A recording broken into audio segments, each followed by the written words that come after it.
al aire. Hola, hola, Venezuela, feliz y bendecido lunes. Dair, hoy es el lunes 8 de febrero del año 2021, una semana de flexibilización. Flexibilización controlada, vigilada, además una flexibilización que se extiende hasta la próxima semana de carnaval. Le vamos a pedir, bueno, y como siempre ese llamado, aún y estando en flexibilización, a cuidarse, a protegerse, a salir única y exclusivamente si lo requiere. Porque, como siempre comentamos, pues siempre nos preocupa quizás lo relajado en algunas zonas del país, en algunos espacios en particular. Vemos como hay personas que se cuidan muchísimo con respecto al distanciamiento, pero a otras no tanto.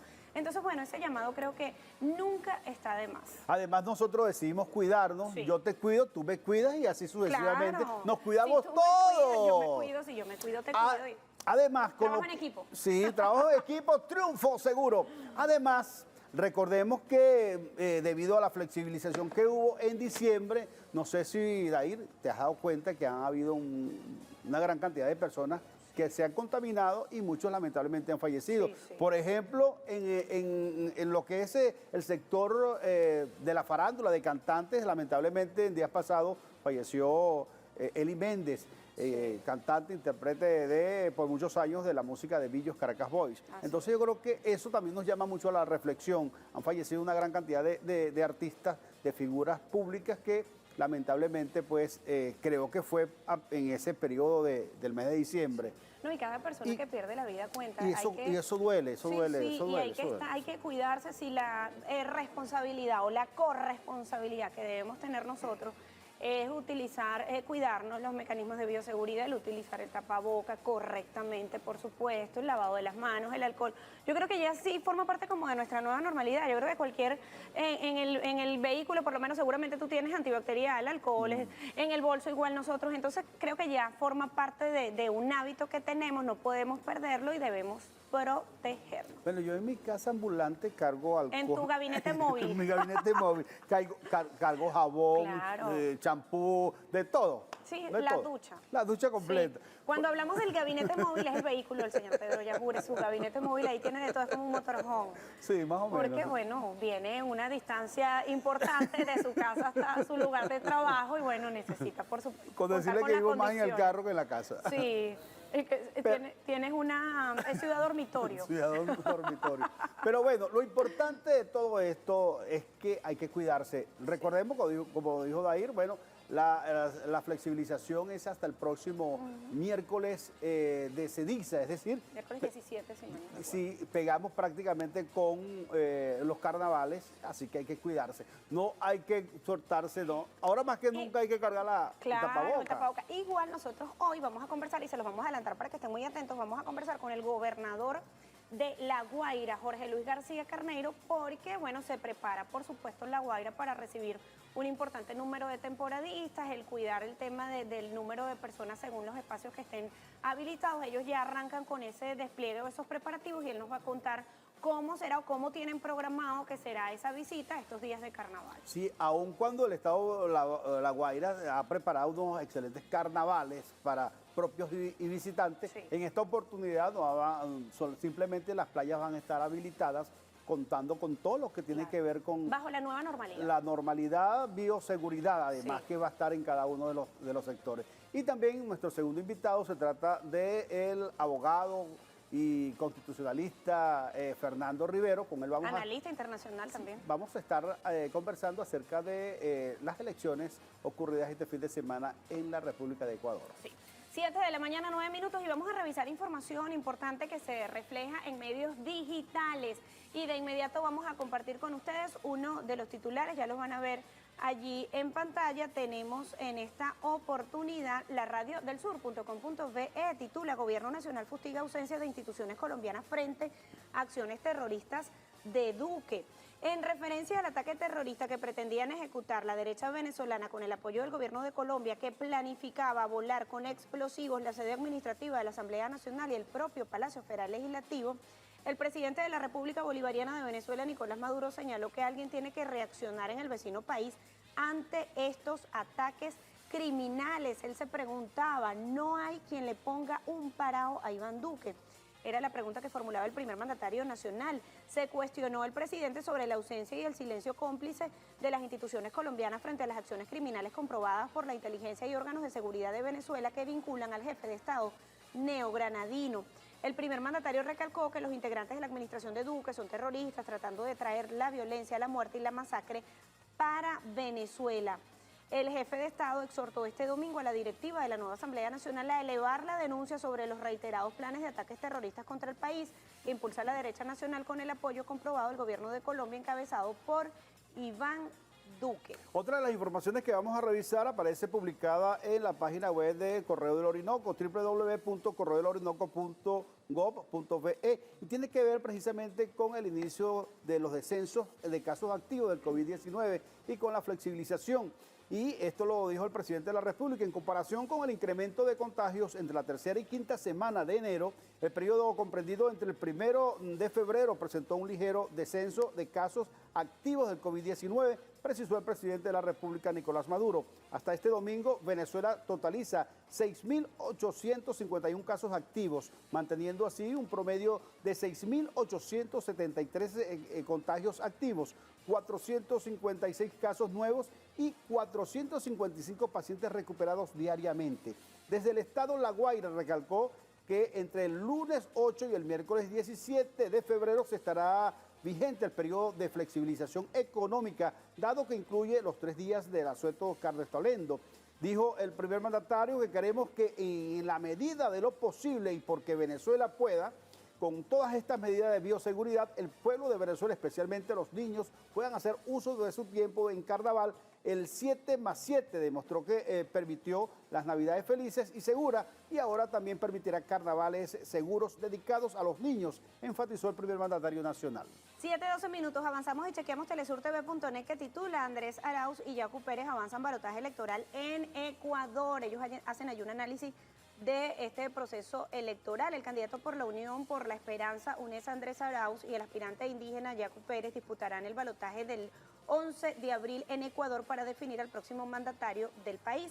Con el 97.38% de las actas escrutadas, ambos candidatos obtuvieron la mayoría de los votos según datos del Consejo Nacional Electoral de Ecuador. Arauz captó 32.31% de los votos válidos, mientras Pérez se quedó con 19.76% de acuerdo con la página web del Consejo Nacional Electoral en Ecuador. Sin embargo, en las últimas horas, Pérez tomó una pequeña ventaja que le permitió afianzarse en el segundo lugar de la primera vuelta, en tanto que Lasso obtenía el 19.62%, una diferencia de menos de un punto porcentual que aún era reversible. Así está la información con respecto al proceso electoral en Ecuador que nosotros vamos a revisar más adelante en este programa, 7:13 minutos de la mañana, y vamos con el coronel José Pereira. Pedro. Hola, hola, Venezuela, feliz día, coronel. Adelante. Hola, hola, mi bella Venezuela, feliz mañana, feliz inicio de semana, feliz lunes. Recuerda, el sol de Venezuela nace en el Esequibo. Pronóstico para las próximas horas. Estabilidad atmosférica asociada a dorsal anticiclónica sobre el Mar Caribe inhibe la formación de nubosidad en buena parte del país. No obstante, los vientos alisios del noreste continúan aportando mayor humedad hacia las costas venezolanas, originando mantos nubosos con lluvias o lloviznas aisladas en áreas de Miranda, noreste de Distrito Capital, Yaracuy, este de Falcón y Bolívar, Delta, Macuro, Sucre y norte de Esequibo. Se prevén registros pluviométricos entre 3 a 30 litros por metros cuadrados. Asimismo, la zona de convergencia intertropical origina nubosidad con precipitaciones y ocasionales descargas eléctricas al sur de Amazonas, con probables acumulados entre 5 a 25 litros por metros cuadrados. De igual modo, se prevé algo de nubosidad fragmentada con precipitaciones dispersas al sur del lago de Maracaibo, Mérida y Táchira, por efectos orográficos locales y convección nocturna. Continúan las temperaturas frescas durante la madrugada y primeras horas de la mañana, comportamiento típico para la época del año. Y las máximas temperaturas vespertinas cercanas a los 36 grados Celsius en las regiones llaneras, oeste de centro-occidente y Zulia, lo que incrementa el riesgo de incendios forestales. Tomen sus previsiones. Fase lunar 3 días antes de luna nueva. Hidrometeorología al servicio de nuestra patria y la gestión de riesgos. Se me cuidan, que tengan un excelente día. 7:14 minutos de la mañana. Agradecemos al coronel José Pereira. Así estará el comportamiento del tiempo para las próximas horas. Momento de compartir con ustedes a esta hora publicidad. Es con el compromiso de todos que podemos construir el bienestar. La organización social comunal para nosotros es una realidad. Corpo Anzoátegui articula los esfuerzos de aquellos que llevamos nuestra tierra en el corazón, porque cada uno de nosotros es importante. Solo unidos podemos renovar nuestro Estado.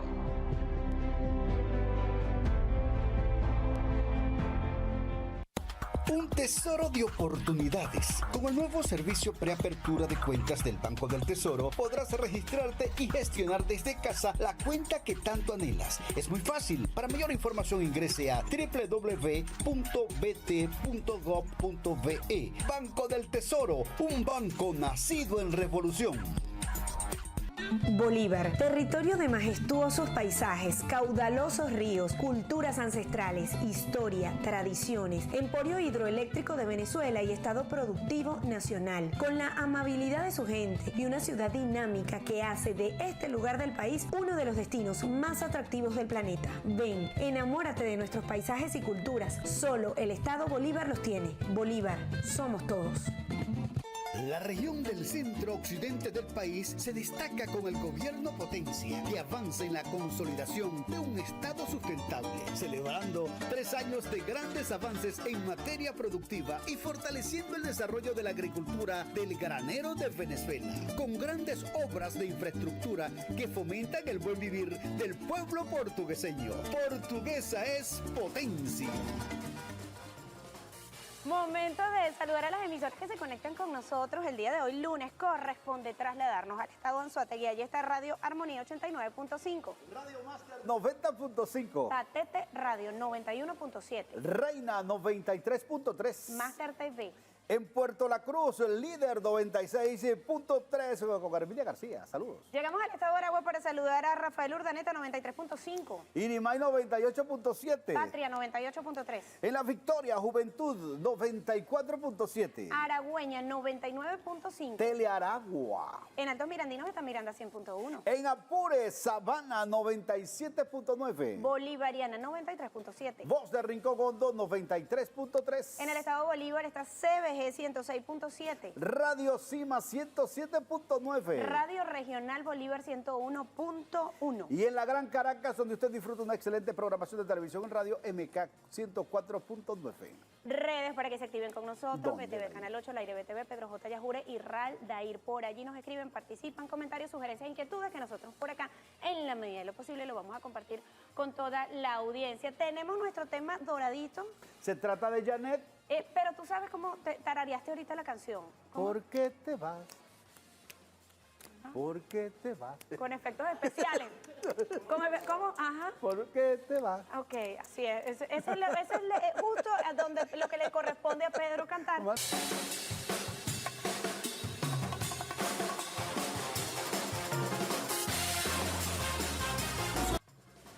Hola, hola Venezuela. Saludos para quienes a esta hora de la mañana están conectados con el programa matutino que se escucha por radio y se ve por televisión. ¿Cómo es? Al aire BTV. 7 de la mañana, 34 minutos. Redes para que se activen con nosotros. BTV Canal 8, al aire BTV, Pedro J. Yajure y Raldair. Por allí participan con sus comentarios, sugerencias, inquietudes de los temas. Hoy nos acompaña Fernando Rivero, abogado, integrante del Partido Socialista Unido de Venezuela, analista político nacional e internacional, y con él vamos a revisar varios temas este día, arrancando la semana. ¿Cómo está? Buenos días. Hola, hola Venezuela. Muy bien, Dair. Gracias, Pedro, por la invitación. Sabe que nosotros conversamos con él en el mes, creo que desde ese momento no nos vemos, en el mes de diciembre conversamos, además hicimos un análisis porque era justo ya cerrando el tema de la constituyente y bueno, todo lo que se logró y también lo que quedó pendiente de la constituyente en ese momento, que además usted lo analizaba. Ya al inicio de este año ha corrido un mes y algo de este 2021, Asamblea Nacional instalada, una agenda de trabajo para esta Asamblea Nacional y una política en el país con muchísima expectativa. Respecto al tema político y económico, ¿cómo lo visualiza a este momento? Bueno, creo que en principio, si algo trajo la nueva Asamblea Nacional, fue dejar en evidencia la fortaleza de la democracia venezolana. Creo que el gran derrotado de los comicios del 6 de diciembre fue Juan Guaidó, toda vez que el camino de la violencia él como actor, como digamos ejecutor de los planes de la Casa Blanca, creo que eso ha tenido un retroceso. Si a eso le sumamos la victoria de Joe Biden, eso configura una nueva realidad con relación, por supuesto, a nuestro país. ¿Por qué? Bueno, porque sencillamente la oposición venezolana responde al mandato del imperialismo estadounidense.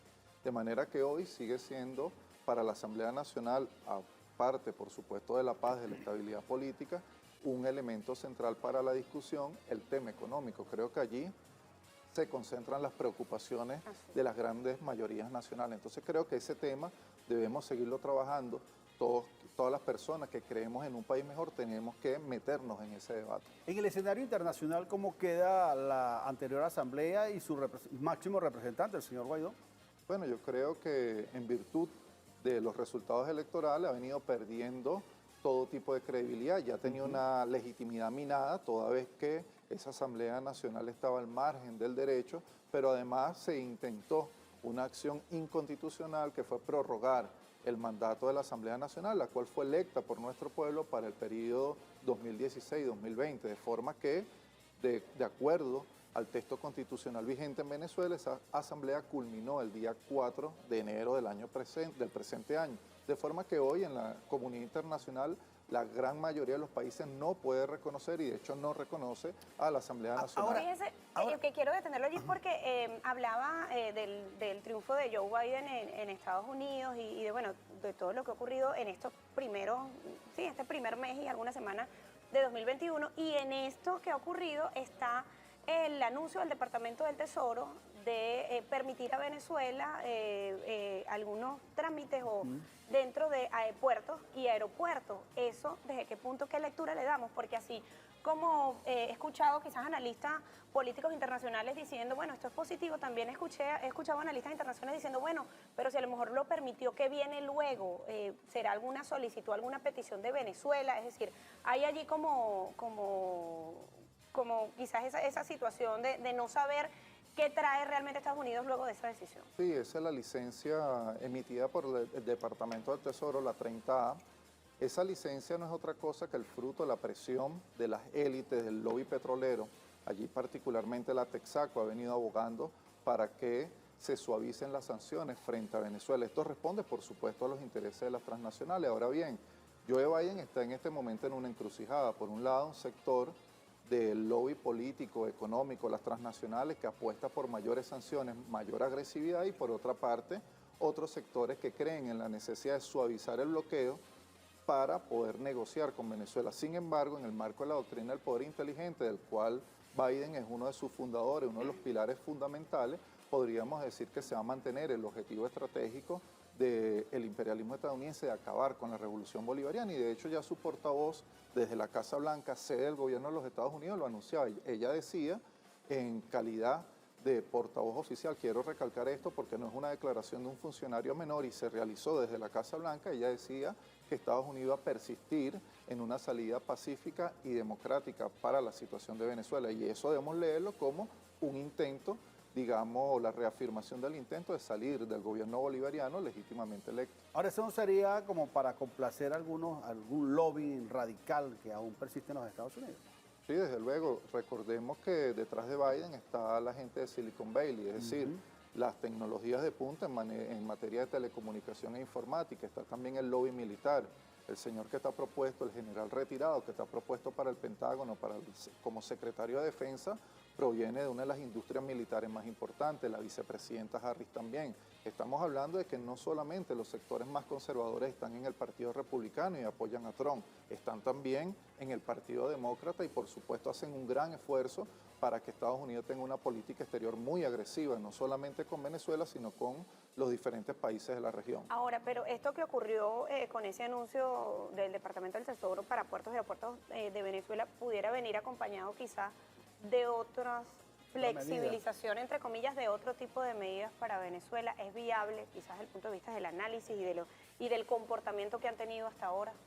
Sí, es posible. Esto indudablemente es un mensaje que manda también el gobierno de los Estados Unidos, el suavizar las sanciones en ese sector, pero creo nosotros, los venezolanos, la gente de a pie, las mayorías nacionales, exigimos que se eliminen todas las medidas coercitivas unilaterales, porque esto ha lesionado la calidad de vida de nuestro pueblo. Se trata, como ya lo hemos denunciado, de un delito de lesa humanidad. Entonces nosotros no nos podemos contentar solo con una medida tibia, con una licencia que apenas sirve a los intereses de las transnacionales. La saludamos, pero consideramos que es insuficiente.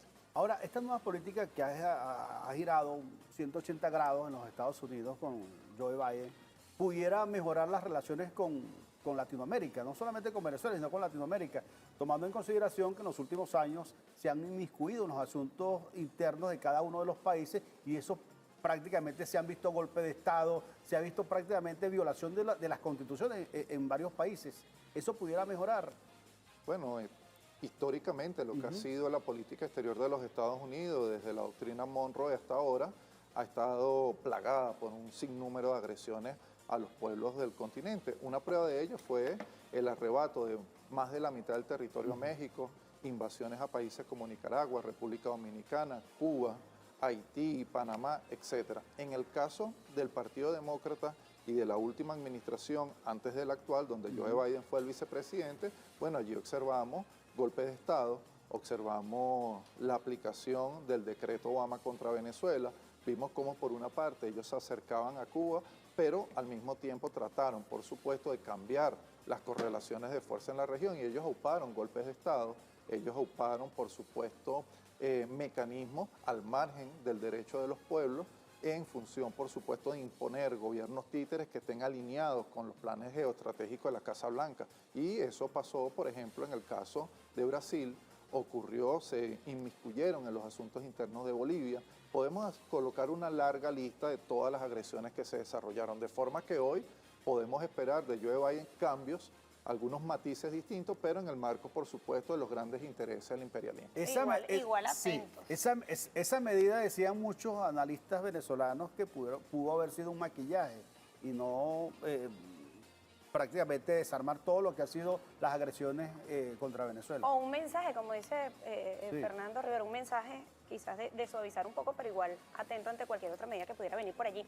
Vamos a hacer el corte, 7 de la mañana, 42 minutos, el corte a esta hora. Fernando Rivero va a continuar luego de la pausa, abogado, integrante del Partido Socialista Unido de Venezuela, analista político, conversando con nosotros el día de hoy, porque también queremos abordar el tema de Ecuador y cómo lo visualizamos en este momento. Van a segunda vuelta en el mes de abril, el perfil un poco de esos dos candidatos que se van a medir próximamente. Parte de esto lo vamos a revisar en tan solo minutos. Ustedes pueden participar al aire BTV, Pedro J. Yajure, Raldair, BTV Canal 8, a su completa disposición. Hacemos el corte y retornamos en minutos. No se parten de nuestra sintonía.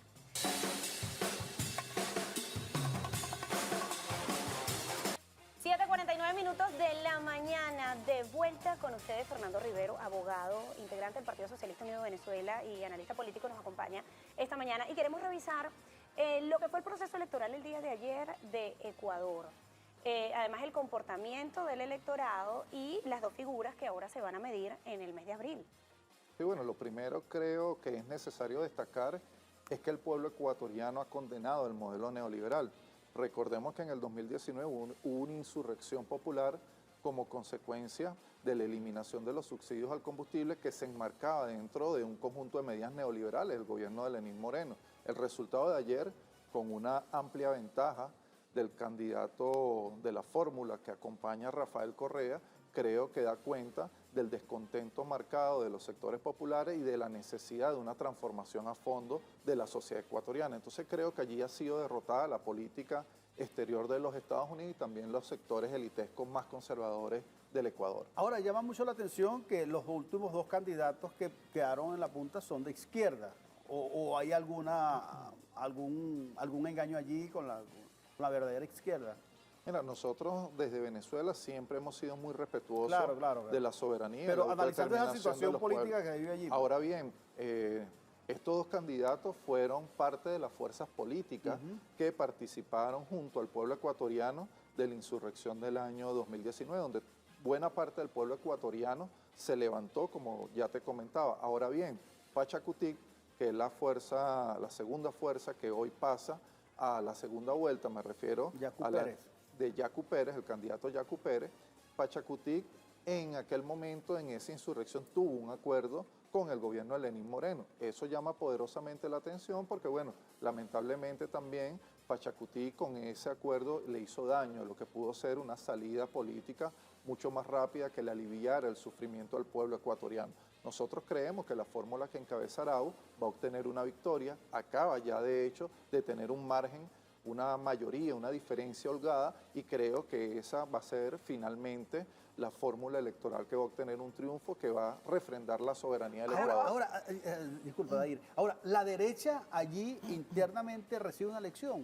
Sí, bueno, debemos decir que Lazo, uno de los candidatos que se ha postulado ya con en 3 comicios presidenciales, no solamente es empresario, no solamente está, digamos, con una postura alineada con la Casa de Nariño, la Casa Blanca con relación a Venezuela, sino que además es del Opus Dei. Estamos hablando de una de las instituciones más conservadoras de la Iglesia, una organización de extrema derecha, y ese empresario pertenece al Opus Dei, de forma que cuando este empresario queda de tercero en los comicios, estamos hablando de que detrás de esa votación, de ese proceso, el pueblo ecuatoriano ha expresado una concepción política, y esa concepción política está alineada con la necesidad de cambios profundos que deben operar en Ecuador. Ahora, el comportamiento del electorado el día de ayer, ¿qué lectura le da, qué lectura política incluso para el actual presidente de Ecuador? Bueno, creo que hay que verlo a los ojos de algunos indicadores. Por ejemplo, la Organización de Naciones Unidas para la Infancia, UNICEF, ha venido hablando de que 1 de cada 5 ecuatorianos vive en pobreza extrema. Estamos hablando que el Fondo Monetario Internacional señaló que para el año 2020 la contracción económica del Ecuador fue de 11%. Es la cuarta economía, digamos, que más sufrió una contracción económica en el marco de la crisis del capitalismo, originada también, de alguna manera, puesta en evidencia, mejor dicho, por la pandemia. Estamos hablando que la lectura, en otras palabras, tiene que ser de una condena, un modelo político que coloca en primer plano los intereses del mercado, que apuesta a los intereses de las transnacionales, que colocan medidas neoliberales que ha quitado todos los avances o que ha conculcado las conquistas que se alcanzaron en el marco de la Revolución Ciudadana de esa década que encabezó Rafael Correa, que trajo un conjunto de beneficios para los sectores populares, para la mayoría del Ecuador. Ocurrió algo que llama mucho la atención y que debe ser analizado por la población, porque todos debemos de mirar lo que ocurrió en Argentina, en Bolivia, Ecuador, cuando gobiernos progresistas pues mantuvieron una economía estable en estos países, y que luego cuando llega a la derecha, aun cuando intervino el Fondo Monetario Internacional, acabaron con todo eso. Y además con mandatarios empresarios. Empresarios, que esa es la otra, que dice que el empresario es el que viene a rescatar. Sí, porque es parte de una concepción política. Ajá. Es la tecnocracia, un conjunto de conceptos que consisten en pensar que los grandes problemas se pueden resolver encadenando decisiones técnicas. Entonces son los empresarios, son los tecnócratas los que pueden tomar las decisiones más importantes de la vida nacional de cada una de estas naciones. En ese sentido, lo que pasó particularmente en Bolivia, en Argentina, fue que se desmontó todo el entramado de inclusión social que se venía desarrollando, porque en toda América Latina y el Caribe hubo un oleaje, una ola, mejor dicho, de gobiernos progresistas que reposicionaron los derechos de los pueblos, que ejercieron la soberanía, la autodeterminación. Todo esto fue desmontado precisamente, hay que destacarlo, en el marco de la ofensiva que iniciaba Obama en su mandato con la doctrina del poder inteligente. Allí fueron los grandes reveses. Con estos nuevos aires que se viven en el continente, ¿se pueden retomar? ¿Aires de izquierda?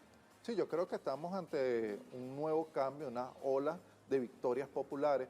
El año que viene tendremos elecciones en Colombia, este año tendremos elecciones en Nicaragua. Estamos hablando que se viene reconfigurando el continente y todo parece indicar que vamos a avanzar en el fortalecimiento de mecanismos de integración como la CELAC, UNASUR, Petrocaribe. Alguien podría decir, quizás desde una mirada quizá un poco exigente, fuera de la realidad, bueno, pero es que estos mecanismos están todavía lejos de lo ideal. Sí, hay muchas cosas que quedan por hacer, pero lo más importante, si alguna conquista debemos destacar de estos gobiernos progresistas y revolucionarios, es en primer plano el ejercicio real de la soberanía nacional. Yo creo que es un paso importante en el marco de la globalización neoliberal. ¿Cómo quedaría o el impacto de Venezuela con el resultado del proceso electoral de Ecuador? Bueno, creo que Venezuela sale fortalecida, al igual que sale Cuba, Nicaragua, es decir, la lucha de los pueblos en su conjunto queda fortalecida con esta nueva victoria, y creo que es una victoria resonante porque bueno, acabamos de obtener también otra victoria en Bolivia, y cuando digo acabamos me refiero a los pueblos, a quienes anhelan sociedades más justas, quienes creen en la esperanza de construir un mundo mejor. Y bueno, próximamente también vamos a otros comicios no menos importantes, que son los de Chile. Allí se va a elegir una Asamblea Nacional Constituyente, y allí el pueblo también está condenando el neoliberalismo que ha sido la herencia de la dictadura de Pinochet. Debemos despedir esta conversación y agradecemos a Fernando Rivero por acompañarnos esta mañana, por además revisar y hacer ese análisis de todo el acontecer nacional e gracias internacional. a ustedes, Dair, Pedro, muchas Bienvenido gracias por la siempre. invitación. ¿Cómo estuvo el Gracias. café? Muy bueno, porque lo hizo Sí, Pedro, lo ¿no? hizo Pedro, se lo dije, en protocolo, llegó tempranito, le dijo a la chica en compatriota. protocolo, el café lo hago Así yo, es. quedó bueno. Cuando vayamos fuera del aire, bueno, te comento la verdad del café. Mira, Me me lo está cuenta, me lo están cuenta. preguntando por acá qué pasó con el gobernador, que lo habíamos anunciado. No Fue logramos hacer el imposible. contacto con el gobernador Del estado de La Guaira. Sí, Jorge Luis García Carneiro. Esperamos retomarlo y conversar con él porque justo vamos a hablar acerca de esos preparativos, o queremos hablar de los preparativos para este carnaval. Nos despedimos en nombre de todo el equipo. Cuídense mucho. Será hasta mañana. Feliz día, Venezuela. A cuidarse. Salud.